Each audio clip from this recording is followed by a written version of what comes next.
Welcome back to our European Cultures and Together conference here in Kilkenny, and I'm delighted to be joined by Niamh Murphy here from Amber Women's Refuge. Niamh, hello. Hello, Kevin. How are you? Great, thank you. Thanks for having us. Let's cut straight to the chase. Tell me a little bit about what you do and your connection to Twilight and where you feel it all works and connects together, please. Okay, well, delighted to be here today. We're invited by Martin to come down, and we're hoping to do a lot more work together because, a lot of the communities that Twilight would be working with would be important from Amber's perspective to have more outreach and communication and awareness raising with those communities. So we think we have an awful lot that we can work together on. So Amber Women's Refuge is the domestic abuse service for women and children. Serving Kilkenny and Carlow. So we offer 7 secure self-contained family refuge units at the refuge, and then obviously all the support services that go along with that for the women and children.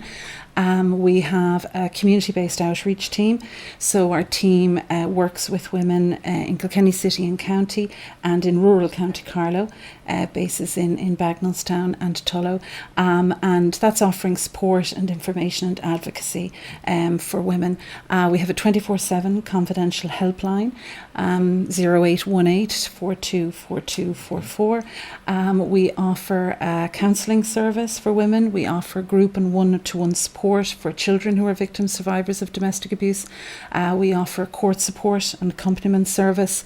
We do an employer engagement programme with local employers to help them put policies in place on domestic abuse so that everyone feels safe while at work, and also to train their people managers on how to recognise the signs of abuse, domestic abuse in the workplace, and train them how to facilitate disclosures or respond to disclosures appropriately and empathetically. It's a very, very busy service. Busy service. Yeah. Can I ask you, if you look at the different cultures, and that's what it's all about in Kilkenny today, so we have women coming from different countries around the world, connecting in here, maybe getting into relationships here in Ireland with different people as well, and where do you stand with all that? Is it really important to have a unit nearly in every county?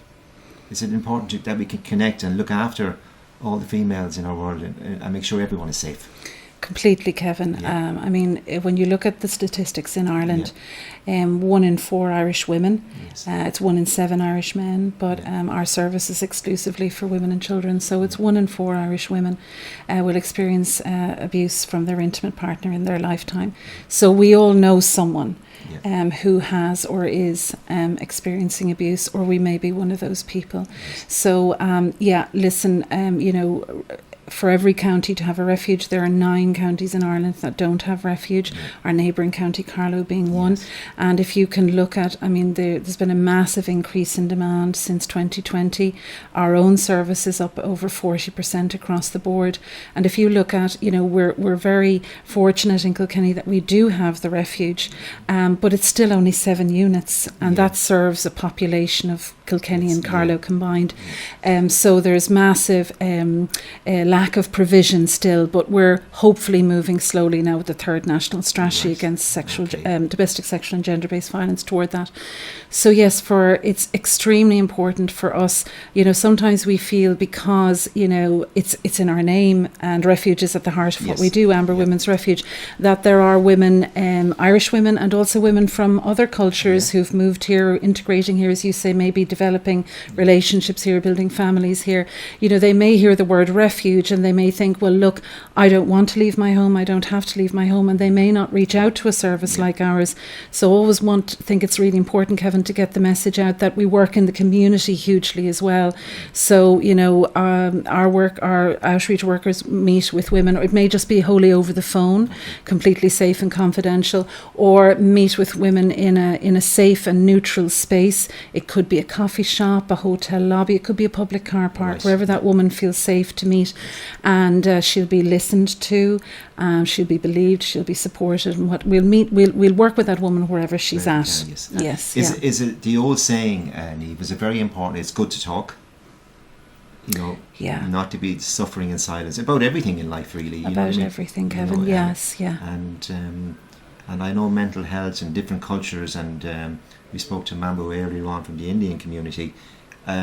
people worry about so many things now, and it's probably, when you talk about it, I suppose, to make it simplify it, when you get a toothache and you go to the dentist, do you ever notice when you're sitting in the lobby, it kind of fades away? Yes. Because you've made that step to help yourself. Yes, yeah. And it's terrible that any male or female is going Yes. through any sort of stress. Absolutely. So it's really pick up the phone, give you a call, and sit down and start the ball rolling.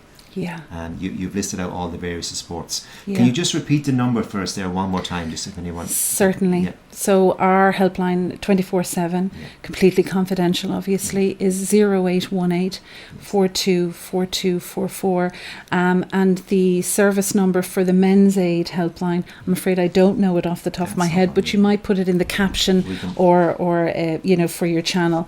You might put that number there. But look, if our frontline team in Amber had a penny for every time someone said, look, if I had just had one person to talk to, we would be a very, very rich service indeed. Do you know what I mean? So yes, it's absolutely good to talk, and the shame and stigma that used to be attached to this issue of domestic violence and abuse is lessening. We still have a way to go as a culture in Ireland, but it is lessening. And just, when you're ready and when you feel, and it's safe for you to do so, reach out to Amber, reach out to your local domestic abuse service, and as I said, you'll be listened to, believed and supported. I'm just sitting here as I talk to you, and I'm just thinking about, say, an average lady that's maybe, say, 25 or 30 years of age with 2 children, just as an example, and she's sitting at home, afraid to go out, afraid to ask anything, and I'm just trying to imagine what that would be like. I can't imagine. I mean, you must see so many cases like this. Well, I don't work frontline. I support the frontline team, but yes, certainly the information that I get about understanding more about coercive control, which is part of what you're describing there.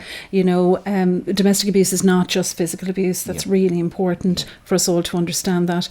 And coercive control, whereby every aspect of your day-to-day life can be controlled. What you eat, what you wear, who you speak to, if indeed you can speak to anyone at all, where you go.